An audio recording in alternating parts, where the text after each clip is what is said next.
Jumpa kembali dengan saya di ruang latihan catur sistematis.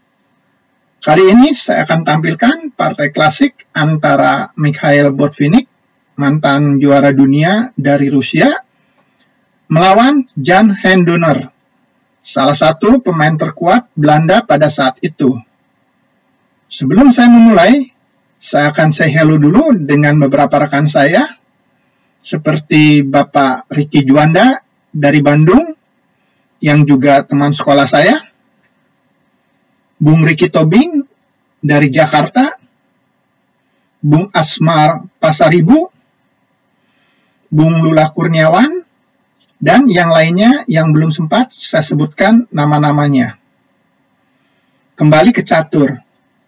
Di sini kita akan diperlihatkan bagaimana Botvinnik memenangkan partai dengan cara yang sederhana, yaitu dengan cara penempatan atau membuat pos terdepan, dalam hal ini petak C6.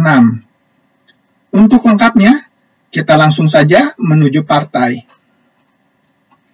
Putih melangkah C4, dibalas oleh hitam dengan kuda F6, dan partai berlanjut, kuda F3, E6, G3, D5, gajah G2, gajah E7, rokade, B3,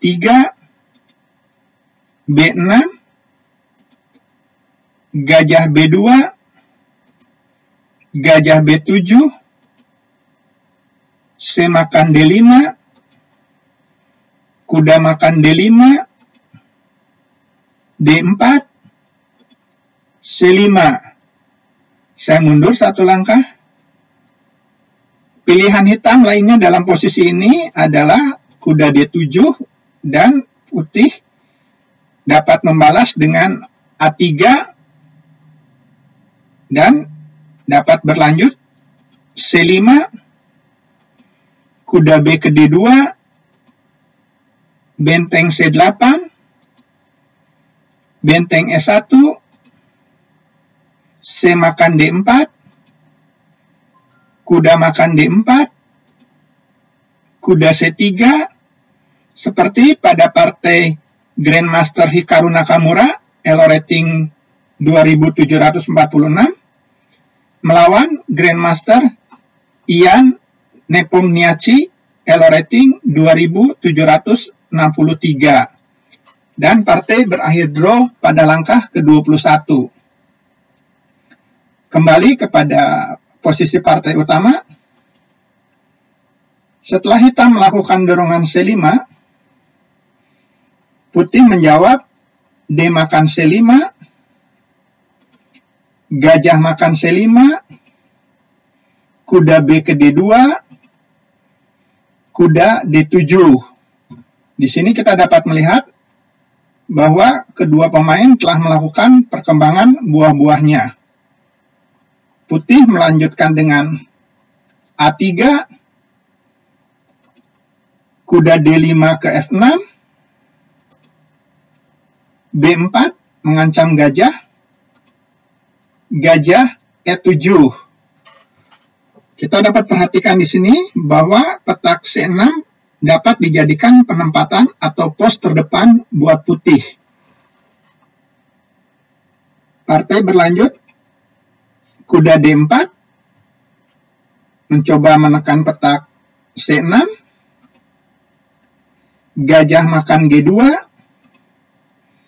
raja makan G2, menteri C7, menteri B3. Langkah bagus bertujuan menteri F3 agar dapat mengontrol diagonal antara H1 sampai dengan A8. Partai berlanjut, benteng F C8, benteng F C1. Perhatikan, dalam posisi ini garis C pun menjadi pertempuran buat kedua belah pihak. Dan di sini hitam melanjutkan dengan Menteri B7 melakukan langkah skak. Putih menjawab Menteri F3, kuda D5, E4, kuda D5 kembali ke F6, B5. Langkah bagus untuk mengontrol petak C6. Partai berlanjut A6, kuda C6. Kembali putih melakukan langkah bagus untuk menduduki petak atau pos terdepan, yaitu petak C6, sekaligus mengancam gajah E7.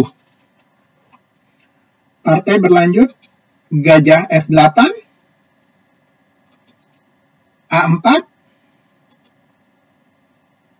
A makan B5, A makan B5, benteng makan A1, benteng makan A1, benteng A8. Tentu saja hitam berusaha menyederhanakan permainan untuk mengurangi tekanan.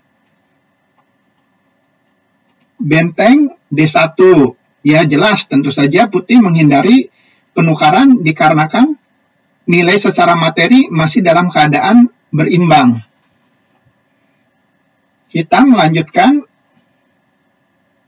kuda E8, kuda C4. Putih menempatkan buah-buahnya pada posisi yang tepat. Dan partai berlanjut kuda C5, E5. Langkah bagus sekaligus membuka diagonal antara A1 sampai dengan A8.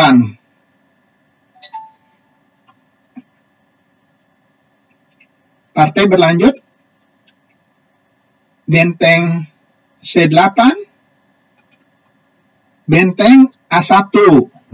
Kembali putih menguasai lajur A dengan ancaman benteng A7. Partai berlanjut, hitam menjawab benteng C7,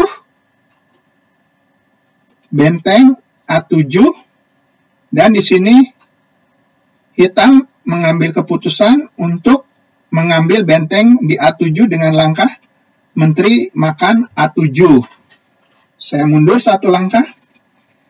Jika dalam posisi ini hitam melangkah menteri C8, maka putih akan melanjutkan dengan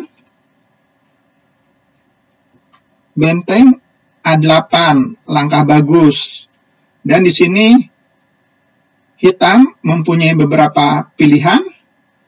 Seandainya hitam menjawab menteri makan A8, putih akan melanjutkan kuda E7 melakukan langkah skak sekaligus mengambil menteri yang berada di A8. Atau jika menteri B7, maka putih akan melangkah benteng B8. Atau kemungkinan terakhir dari hitam, jika hitam melangkah menteri D7, maka putih akan menjawab benteng D8. Menteri hitam tetap terperangkap oleh putih. Kembali kepada posisi utama, setelah menteri makan A7, kuda makan A7, benteng makan A7, kuda makan B6. Di sini hitam menyerah. Partai ini menurut saya sangat menarik karena di sini Botvinnik memperlihatkan bagaimana mendapat kemenangan dengan cara yang sederhana, yaitu dapat membuat petak atau pos terdepan di C6. Dalam hal ini, menempatkan posisi kuda. Semoga ada hal yang dapat dipelajari. Tetap semangat, salam catur, gens una sumus.